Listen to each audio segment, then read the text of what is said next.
గొప్ప విషయం ఏంటంటే ఇప్పుడు ఈ రోజు దాకా అరబ్ కంట్రీస్ లో మెంటల్ హాస్పిటల్ లేదండి.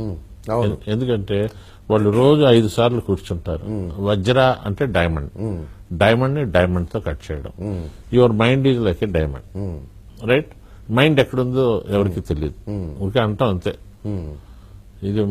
ఇది అంటుకుంటారు, ఇదేమో బ్రెయిన్, ఇది హార్ట్, రకరకాల ఇక్కడ పేర్లు పెట్టుకున్నాం. మైండ్ అనేది ఎక్కడుంది? మనసు గతించే అంటే మనసు ఎక్కడుందంటే లేదు. అవును. ఆ మనసుకి సమస్య వస్తే సినిమాలు చూసి ఇక్కడ చేయి పెట్టుకుంటాం మనసు అనగానే. ఇది గుండె. సో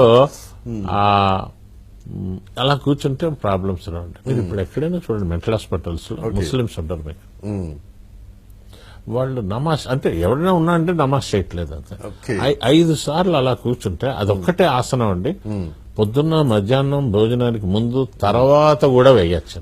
భోజనం చేసిన తర్వాత కూడా ఎక్సలెంట్. చేస్తే పొట్ట రాదు, డైజెషన్ అవుతుంది, చాలా మంచిది. ఈ 2 చేస్తే ఎందుకు ఎవరు నేర్పరావు? నేర్పాడు. పతంజలి మహర్షి 2000 సంవత్సరాల క్రితం చెప్పాడు.